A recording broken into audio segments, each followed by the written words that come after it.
dalam video ini saya bersama rekan-rekan saya akan mencoba membahas tentang sejarah aliran Khawarij dan juga Murji'ah. Baik, yang pertama saya akan mencoba menjelaskan tentang sejarah lahirnya aliran Khawarij. Jadi setelah Utsman bin Affan wafat, kedudukannya digantikan oleh Ali bin Abi Thalib. Akan tetapi pengangkatan Ali bin Abi Thalib ini tidak semulus dengan pengangkatan khalifah-khalifah sebelumnya seperti Abu Bakar Siddiq, Utsman bin Affan, dan juga Umar bin Khattab. Karena mereka menuduh bahwa Ali itu terlibat dalam pembunuhan Utsman bin Affan. Tidak lama setelah kematian Utsman bin Affan, akhirnya Talhah dan juga Zubair ini pergi dari Mekah untuk memberontak Ali, dan akhirnya perang pun tidak dapat dihindarkan. Zubair dan Talhah mati terbunuh, akan tetapi Aisyah yaitu sebagai pendukungnya tidak terbunuh atau dapat diselamatkan. Dan serangan yang kedua pun datang dari pihak atau dari kelompok Muawiyah, yaitu gubernur dari Damaskus, dan terjadilah perang Siffin di Irak antara pasukan Ali dan juga Muawiyah yang hampir saja dimenangkan oleh pihak Ali. Akan tetapi muncul inisiatif dari pihak Muawiyah atas saran Amir bin As untuk mengadakan tahkim atau yang disebut juga dengan arbitrase. Nah, pasukan Muawiyah ini serentak mengusung mushaf Quran ke atas dan menyerukan tahkim. Sebagian kelompok Ali tidak menyetujui tahkim tersebut dan terjadilah perselisihan sengit antara kelompok Ali dan juga Muawiyah. Ali bin Abi Thalib juga mengetahui bahwa Amir bin As ini adalah tangan kanan dari Muawiyah yang cerdik dan juga licik. Akan tetapi Ali mempertimbangkan kembali kepada pengikut-pengikutnya dari ahli Qura yang berpendirian dan menolak akan diadakannya tahkim tersebut. Akhirnya Ali menerima tahkim dan mengutus Abu Musa al-Asy'ari, dan dari pihak Muawiyah mengutus Amir bin As. Dalam rancangan itu disepakati akan menurunkan Ali dan juga Muawiyah dari jabatannya masing-masing. Soal khalifah diserahkan sepenuhnya kepada umat. Siapa yang disukai dan mendapat dukungan, itulah yang akan jadikan khalifah. Nah, karena kecerdasan dan juga kelicikan dari Amir bin As ini, dia dapat mengalahkan kejujuran dan juga ketakwaan dari Abu Musa al-Asy'ari. Akhirnya tahkim pun dimenangkan oleh pihak Muawiyah. Lalu kemudian Abu Musa al-Asy'ari ini menurunkan jabatan Ali bin Abi Thalib dan juga Muawiyah. Akan tetapi Amir bin As ini hanya menerima penurunan Ali bin Abi Thalib saja dan mengangkat Muawiyah sebagai khalifah. Ali bin Abi Thalib pun menerima kekalahan dan juga kehilangan jabatannya. Tetapi karena merasa tertipu inilah Ali bin Abi Thalib tidak mau menurunkan jabatannya sampai ia terbunuh. Nah, jadi terlihat jelas sekali ya perebutan kursi kekuasaan kekhalifahan ini. Dari pihak Aisyah itu berlatarkan religius, sedangkan dari Muawiyah itu berlatarkan diplomatis. Nah, kelompok keras yang tidak menyetujui akan diadakannya tahkim tersebut mengecam dan juga menuduh Ali bin Abi Thalib telah melakukan dosa besar ataupun telah kafir, dan akhirnya mereka pun keluar dari kelompok Ali dan membentuk kelompok baru, dan inilah kelompok baru itu yang dinamakan dengan Khawarij, yaitu kelompok atau orang-orang yang keluar dari kelompok Ali bin Abi Thalib. Baik, yang kedua yaitu tentang ajaran-ajaran pokok dari aliran Khawarij. Nah, sebetulnya orang-orang Khawarij ini berasal dari Badawi yang hidup di padang pasir yang serba tandus, yang membuat mereka hidup sederhana dan juga pemikirannya yang sederhana, akan tetapi keras hati dan juga pemberani. Nah, sebagai orang Badawi, mereka jauh dari ilmu pengetahuan, imannya yang tebal, akan tetapi wawasan pengetahuannya yang sempit, yang membuat mereka tidak menoleransi penyimpangan sekecil apapun. Baik, sebetulnya ajaran pokok dari aliran Khawarij ini mendasarkan pada Al-Quran dan juga As-Sunnah, dan yang paling menonjol dari ajaran Khawarij ini yaitu tentang teologi antara kafir dan juga dosa besar. Jadi barang siapa yang beriman akan tetapi melakukan dosa besar, itu itu termasuk kafir atau sudah keluar dari Islam, yang didasarkan pada surat Al-Maidah ayat 44, yaitu siapa yang tidak menentukan hukum dengan apa yang diturunkan Al-Quran adalah kafir. Jadi putusan hanya datang dari Allah dan kembali pada hukum-hukum yang ada dalam Al-Quran. Dari situ mereka mengambil semboyan la hukma illa lillah.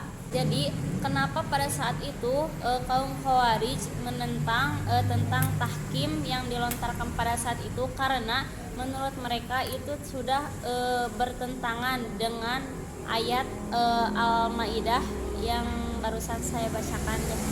Perkenalkan, nama saya Ujang Badrudin. Di sini saya akan melanjutkan pembahasan yang sebelumnya sudah dibahas oleh saudari Tia. Di sini saya akan sedikit membahas tentang sekte-sekte aliran Khawarij. Menurut Harun Nasution, sekte-sekte Khawarij digolongkan dalam 6 sekte. Yang pertama, Al-Muhakkimah.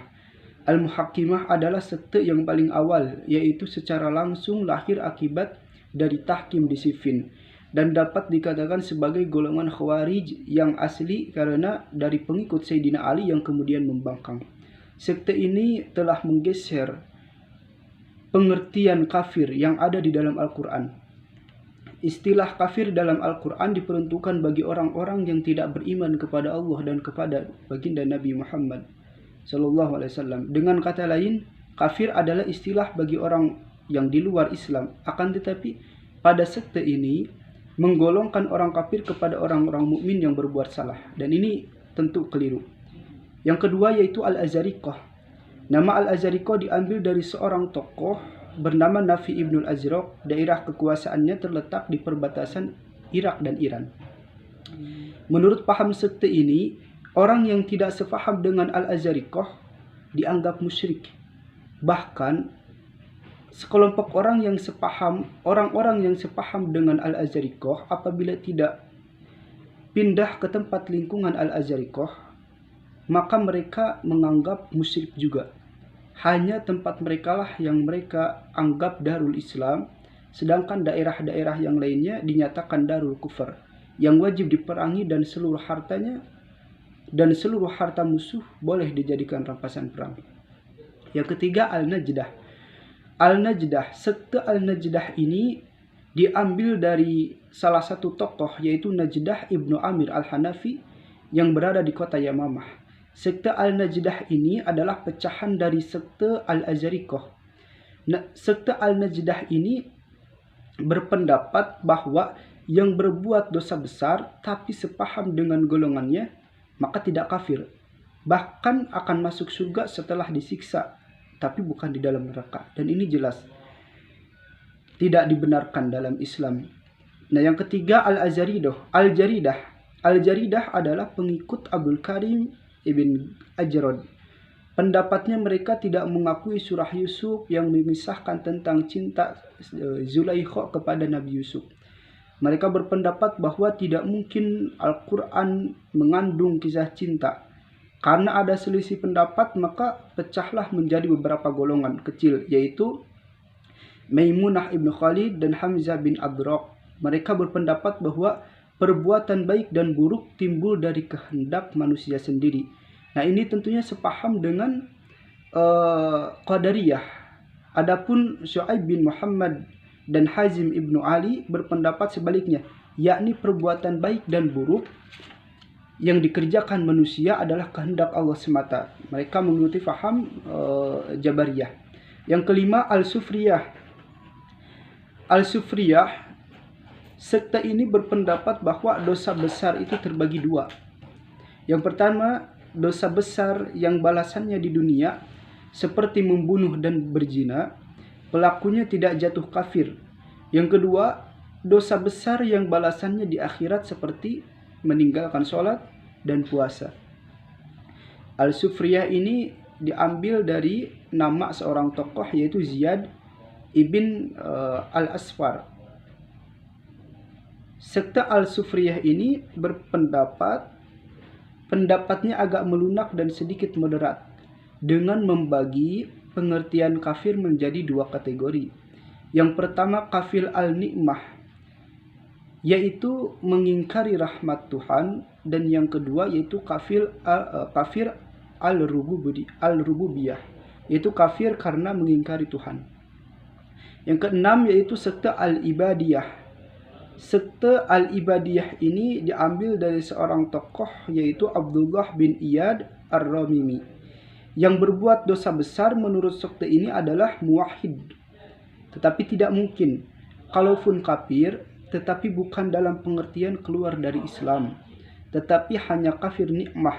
Demikian pula orang yang tidak sepaham dengan mereka, bukan mukmin dan bukan musyrik, tetapi kafir dan tidak boleh dibunuh. Pengikut al-ibadiyah ini masih bertebaran sampai sekarang. Itu bagian dari sekte-sekte aliran Khawarij. Saya Rati Rahayu akan menjelaskan bagaimana sejarah timbulnya Murji'ah. Munculnya Murji'ah dilatar belakangi oleh persoalan politik, yaitu tentang kekhalifahan. Umat Islam terbagi dalam dua kelompok, yaitu kelompok Ali bin Abi Thalib dan Muawiyah bin Abi Sufyan. Aliran ini muncul di Damaskus pada akhir abad Hijriah. Kalimat ini disebut Murji'ah, yaitu menunda atau mengembalikan. Murji'ah sendiri yaitu kelompok atau aliran yang tetap berada dalam barisan Ali bin Abi Thalib. Berkembangnya Murji'ah antara lain gagasan irja atau arja'ah yang dikembangkan oleh sebagian sahabat sebagai penjamin persatuan dan kesatuan umat Islam. Gagasan irja merupakan doktrin Murji'ah yang muncul pertama kali sebagai gerakan politik diperlihatkan oleh cucu Ali bin Abi Thalib, yaitu Al-Hasan bin Muhammad Al-Hanafiyah. Sekte Murji'ah muncul sebagai reaksi atas sikap yang tidak mau terlibat dalam upaya kafir mengkafirkan terhadap orang yang melakukan dosa besar, sebagaimana yang dilakukan kaum Khawarij. Sekte ini menangguhkan penilaiannya terhadap orang-orang yang terlibat dalam peristiwa tahkim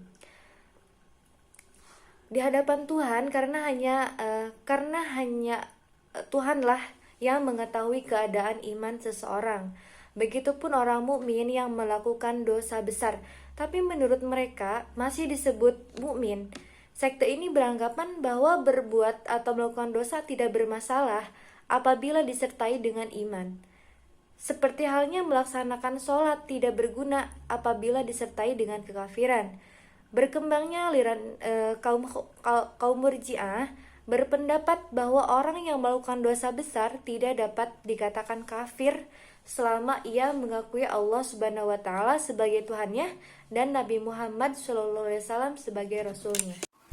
Di sini saya akan sedikit menjelaskan tentang sekte-sekte aliran Khawarij dan ajarannya. Menurut Al-Baghdadi, aliran Khawarij dibagi menjadi 20 sekte. Menurut Al-Syahrani, aliran Khawarij dibagi menjadi 8 sekte. Sedangkan menurut Harun Nasution, aliran Khawarij dibagi menjadi 6 sekte, yaitu yang pertama aliran Muhakimah. Aliran ini adalah aliran yang pertama, yaitu secara langsung lahir akibat dari tahrim di Siffin dan dapat dikatakan sebagai golongan Khawarij yang asli. Sekte ini yang pertama mengetengahkan semboyan la hukma illa lillah. Yang kedua adalah sekte Al-Azarikah. Menurut sekte ini diambil dari nama seorang tokoh yang bernama Nafi Ilmu Al-Azraq, yang kekuasaannya terletak di perbatasan antara Irak dengan Iran, dengan kekuasaan lebih dari 20.000 orang pengikutnya. Yang ketiga adalah sekte Al-Nazdah. Sekte ini adalah sekte yang paling ekstrim, yang beberapa orang pengikutnya seperti Abu Fudari, Rashid Al-Tawil, dan lain-lain. Dan yang keempat adalah aliran Al-Azarikah. Aliran ini tidak mengakui surah Yusuf di dalam Al-Quran, karena surat tersebut menceritakan kisah cinta Zulaiha kepada Yusuf. Sedangkan kitab suci adalah pedoman yang tidak mungkin di dalamnya terdapat kisah cinta. Menurut Harun Nasution, paham ini disebut dengan paham Puritanisme. Yang kelima adalah paham Al-Sufriyah. menurut ajaran ini dosa besar terbagi menjadi dua, yaitu dosa besar yang hukumannya di dunia seperti membunuh, berzina, dan yang kedua adalah dosa besar yang balasannya di akhirat, seperti meninggalkan sholat, meninggalkan puasa, dan lain-lain. Dan pelakunya itu menjadi kafir. Dan yang terakhir adalah aliran Al-Ibadiyah. Menurut aliran ini, orang-orang yang melakukan dosa besar itu disebut muwahidah, tetapi tidak mungkin kafir gitu. Bukan dalam pengertian keluar dari Islam, tetapi hanya kafir nikmah. Demikian pula orang-orang yang tidak sepaham dengan aliran ini. Mereka bukan mukmin dan bukan musyrik, tetapi kafir dan tidak boleh dibunuh. Dengan orang Islam yang demikian, sakte ini membolehkan hubungan perkawinan dan pewarisan. Baik, itu saja yang dapat kelompok kami sampaikan. Kurang lebihnya mohon maaf. Apabila ada perkataan-perkataan yang tidak sesuai dengan Al-Quran ataupun As-Sunnah, kami mohon maaf karena kami juga masih belajar. Wabillahi taufiq wal hidayah. Wassalamualaikum warahmatullahi wabarakatuh.